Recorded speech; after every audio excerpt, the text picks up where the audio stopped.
Hey, welcome back everybody. Bill with Old Dog Homestead.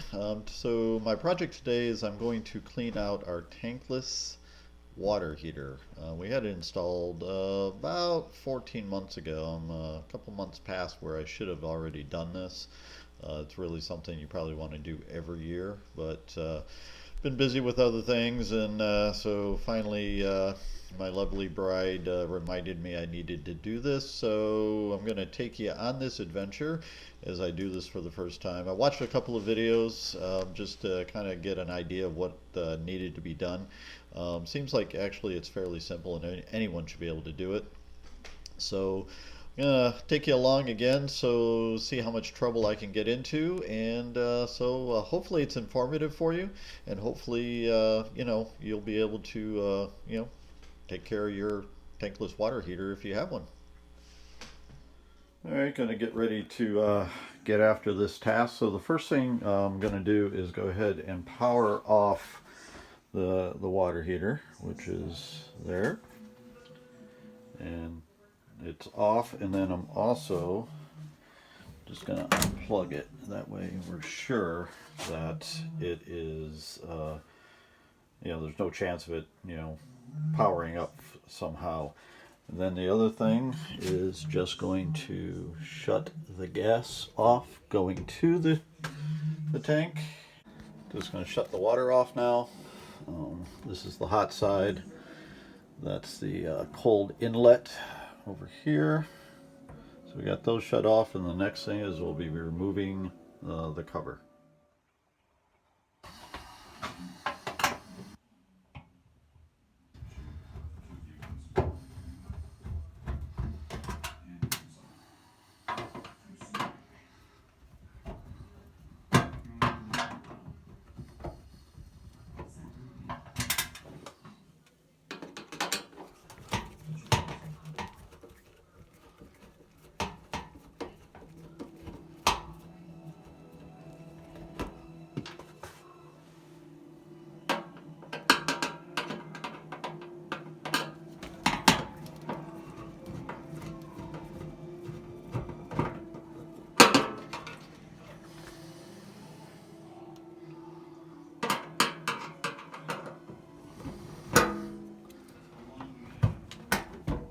Alright, got the screws out, and now we'll just lift the cover off.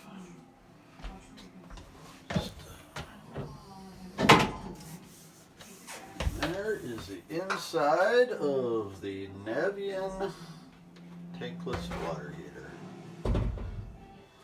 So there's a filter that for the cold air inlet for the unit, and it just basically collects dust, any bugs that may get down the pipe.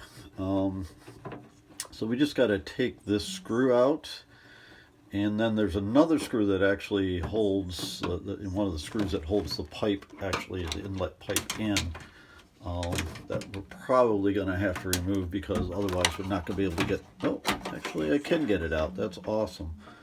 And as you can see, not a lot. We've had this, sorry, trying to get it centered for you where you can see it a little bit better, but not bad. But it has obviously caught some stuff. This unit's probably been for maybe 13-14 months, so it's definitely time to get this done. So we're going to clean this up, and we'll get that back in. So just cleaned it out. I didn't wash it or anything. You can, but if you do that, apparently you need to make sure it's nice and dry before you put it back in, because it can cause a sensor to go off saying that there's moisture in the unit. So I'm just going to put this back in. Should just slide right. Just want to make sure you get it up into the bracket there. And I'm not sure. There we go. I think I got it now. Got it? I don't think so. There we go. That's better. Now it's set. It went in. And then you drop the screw somewhere down inside. So hang on while I try to find that. So I was able to retrieve the screw, thankfully. Didn't fall deep into the unit, so I was able to get it out with this little magnet I had in the toolbox. So we're thanking the good Lord for that. that could have been a disaster. So we're going to try to be a little more careful when we do this. We'll try to get it just started with my, there we go. And we'll screw this back in.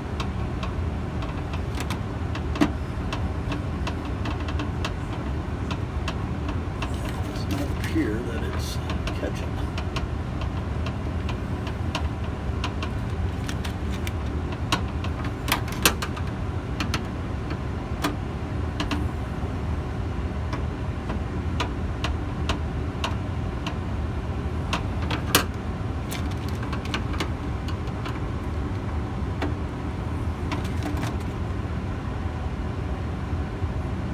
Go.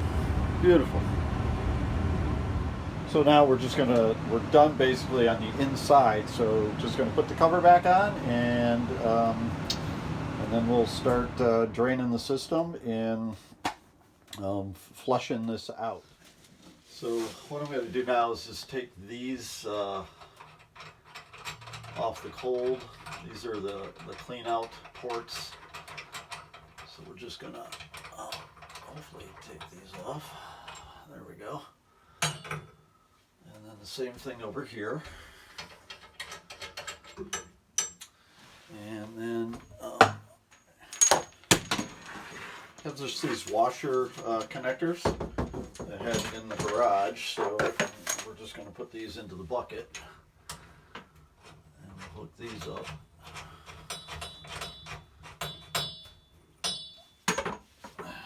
Thing over here.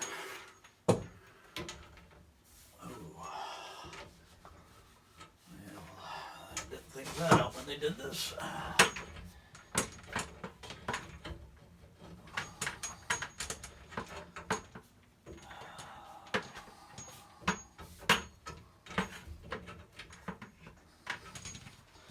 Okay, so we've run into a problem. The gas line is in front of the hot water clean out, and I can't get to it, so I got to go out to the garage. So one garden Y connector. I'm hoping this is going to work. Let's find out.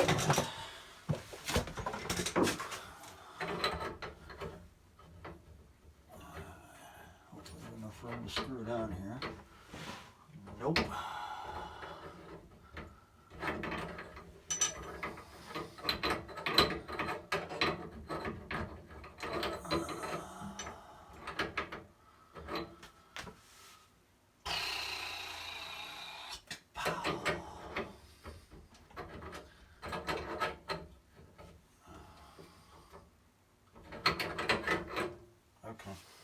That's not going to work. All right. Let's go to plan C.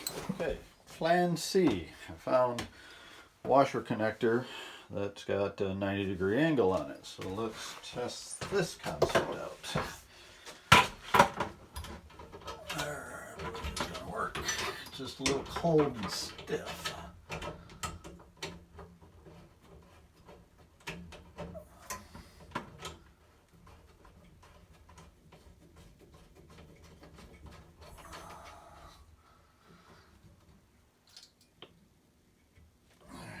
So now, if all is right in the world,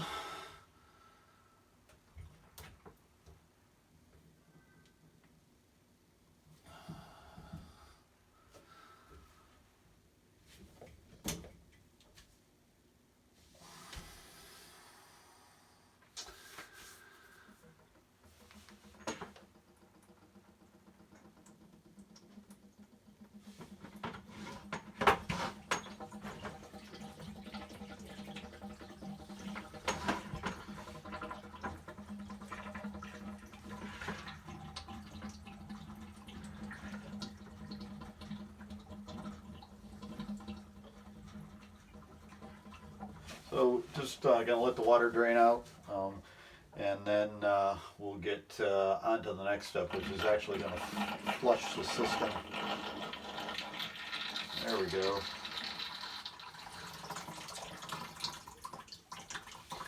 Actually gonna flush the system out with vinegar using a sump pump, which I bought here this morning. And So there's a couple other filters I believe I got to take care of too. So we'll get to those. And all right. So it seems like this is maybe drained out. I'm not sure. There we go.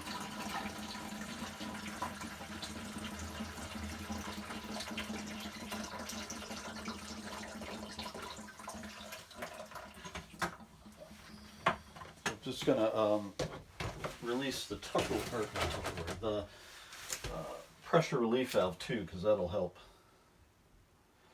Not sure if any water was going to come out of it, but I think we're pretty good. A few more drops.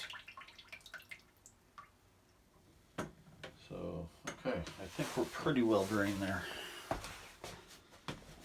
So, so now that I'm just going to close up the pressure relief valve, and then there's underneath there is a couple of filters there's a trap and a filter that we're going to take out and just clean them and so let me think.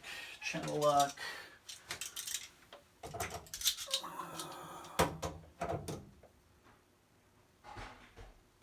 There we go. It's just snug in there, so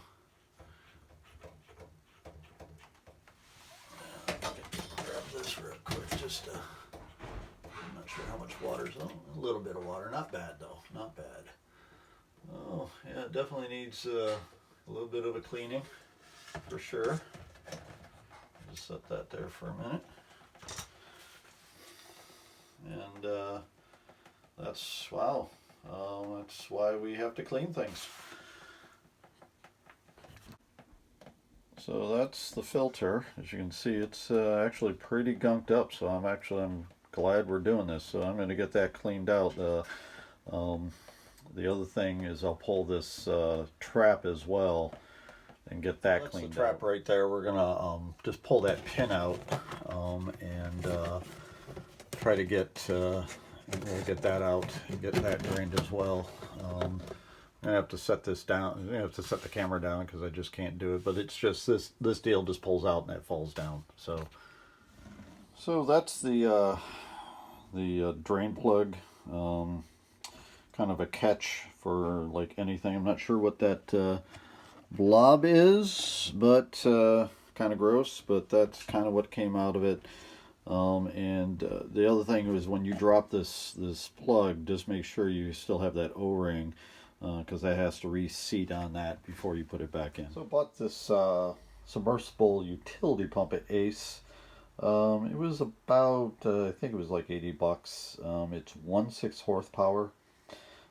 And it has the outlet is fits a regular garden hose, so that's important if you're doing this, is to make sure you get the one that is compatible with your standard garden hose.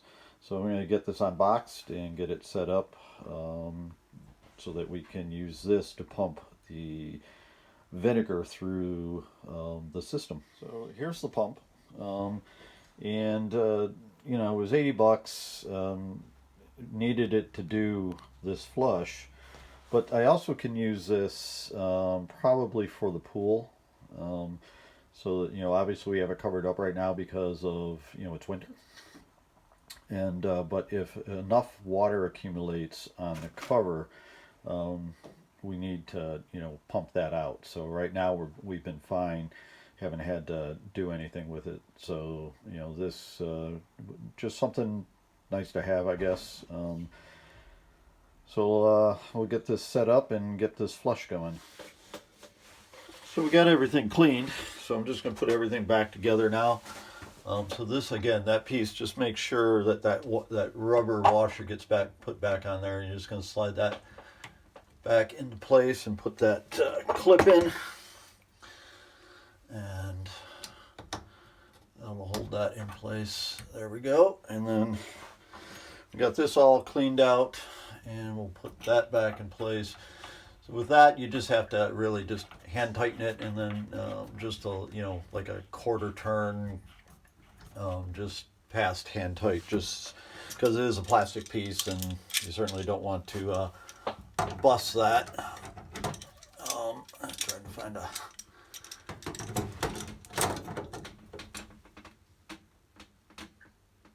That should be good. All right. On to the next step. Okay, so we're going to hook up the cold water inlet to the pump. So I'm just going to do that.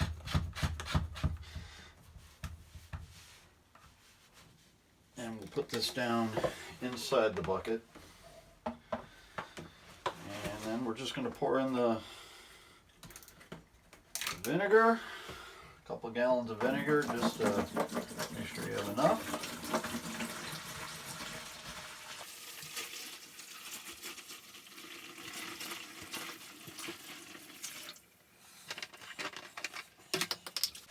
Denise is somewhat excited because she's going to get a couple more jugs for her winter sewing project she's working on. She'll be doing some videos on that here coming up real soon. And so there we are. And I bought a brand new 5-gallon bucket because we're flushing our system, we're flushing the system, that our drinking water, bathing water, that stuff. I just wanted to make sure the bucket I had was, basically as clean as it could get. We have a bunch of buckets in the garage, however, we've used them for gardening and various other, projects outside. So I just wanted to make sure my bucket is crystal clear, and so this bucket will be basically just for this. It'll just kind of take it out the garage, I'll mark it, and it'll just be out there. So we're going to plug this in and see how much trouble we can get into.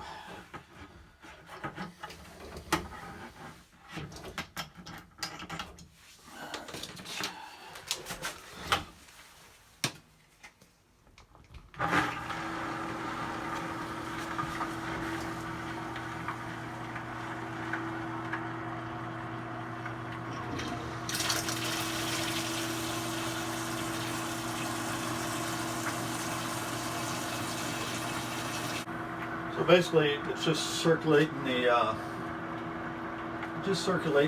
vinegar around. We're going to let this go for about a half hour, just to make sure it's all clean. Get as much of any sediment there is out, and so there are. Back in 30 minutes.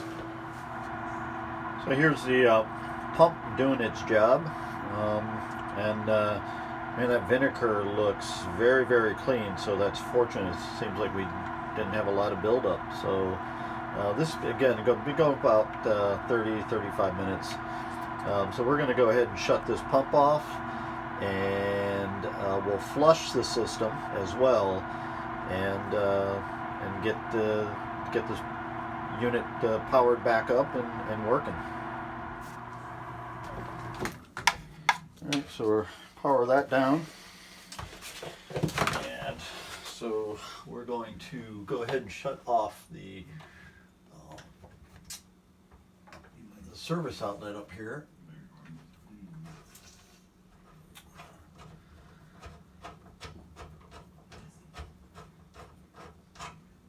And take this, just go ahead and take this right off the pump.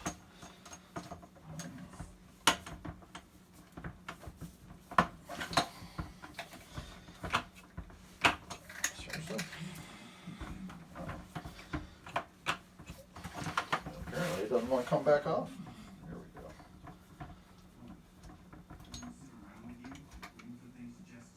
go. Oh, yeah. Well, the whole kit and caboodle came right off the pump. But we'll just screw that back in. No problem.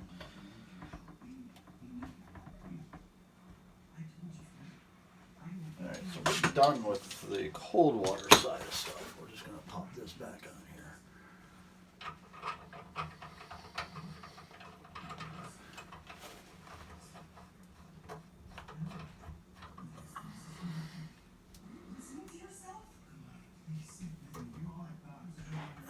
So that's just finger tight, and that's fine. So I'm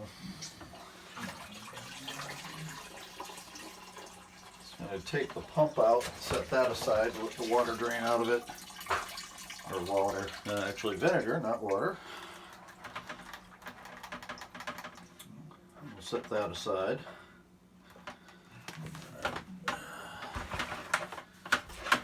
Now what we're going to do is actually we're going to flush the vinegar out of the system. And I'm just going to turn on the water.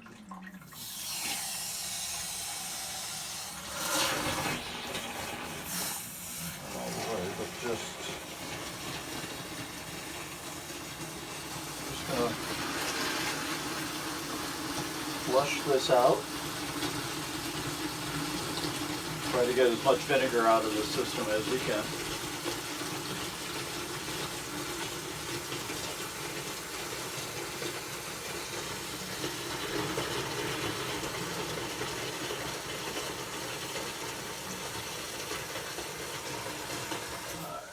Shut that off for a second. And I'm just going to loop this up because we are actually going to flush it out a little bit more than just that. So I'll be right back. All right, so I'm back. I'm going to bring this back down and we'll flush this out a little bit more. Now we can disconnect this one. We're going to shut that off, obviously, because otherwise that would just be funny.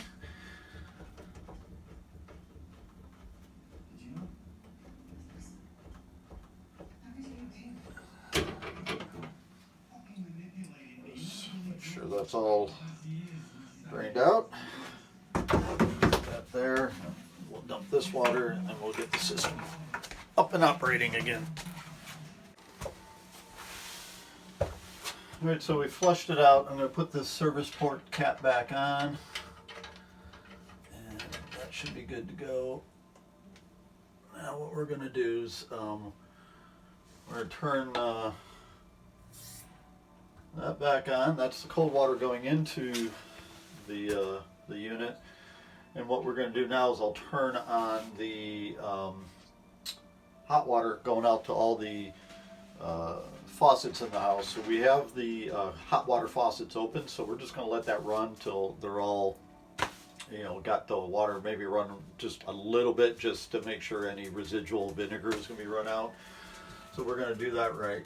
I'm going to do that.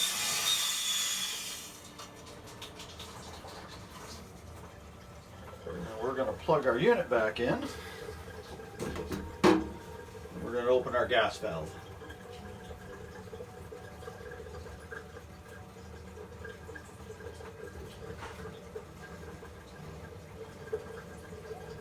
And it remembered our temperature at 120. That's where we keep it. And it's up and running. So we should be getting hot water here anytime now. It's going to take a minute or so for it to get warm. Oh, it's getting warm, so that's up and running. So I finished the project. It went fairly simple. A couple of things I learned along the way were that I should have opened the pressure relief valve just a little sooner. Probably would have helped the tank drain out a little bit faster. And then the position of that hot water clean out valve could have been positioned a little bit different when it was installed. Fortunately, I had a 90-degree angle washer attachment out in the garage that we had from our previous house. So I was able to hook that up, obviously, and move on with cleaning the tank. So our tank is a Navien. So if you're going to tackle this project and you have a different brand, then you'll probably want to check YouTube or check your owner's manual to see if there's a different procedure for that. Even if you have a Navien, it's a different style. Again, just check to make sure you're hitting all the steps and everything that needs to be taken out, cleaned, and put back in. So we chose the tankless system because in the long run it'll save you money. It's a couple $1,000s up front, but in the long run, it's going to pay for itself because you're saving on your gas bill. Because it's not heating 30, 40, 50 gallons of water and trying to keep it at a constant temperature, it only heats the water when there's a demand. So when you open a faucet, it then heats up and sends the water to that faucet. So, you'll still have to wait a minute for the water to get to that faucet to, to be, the temperature you want. But again, it just saves you that money on the gas. And it is important to flush these things out at least once a year just to help maintain the lifespan of it. If you don't do that, then these aren't going to last. And the tankless system should probably outlive us. With your standard hot water tank, you should still clean that out once a year, drain it, clean it out, and because that will help extend the lifespan of a standard hot water tank as well, which only have a lifespan of about 8 to 12 years. So, also installing this for us, our utility room is only 5 feet by 5 feet, and we have a forced air furnace in there. So when we moved into the house, we had a 40-gallon tank, and it took up a lot of space. And it was about 20 years old, so well past its lifespan. So we were afraid it was going to let loose at any minute. So we decided, hey, let's just spend the money and put this tankless system in. So it opened up a lot of space in that little room for us to store more things, which is a blessing. It's worked for us. We love it. And so getting back to the project itself, things you'll need to do this is a submersible pump. And again, I went out and bought one. It was like $80 at the hardware store, and I can use it for other projects around the homestead. So, to me, it's money well invested. You need 2 washing machine water supply lines or hoses, a set of channel locks, a Phillips head screwdriver, 2 gallons of white vinegar, and a 5-gallon bucket. And get all those things together, and then you can flush out your tank and make sure that you're preserving the lifespan of your investment. So I hope you liked the video and that it was informative for you. Hopefully it gives you the knowledge and confidence to try to tackle this task on your own. Feel free to comment. We will respond, and please hit the like and subscribe button. Hit that notification bell so that you be aware when we post a new video. And as always, thanks for watching, and take care. We'll see you on the next one.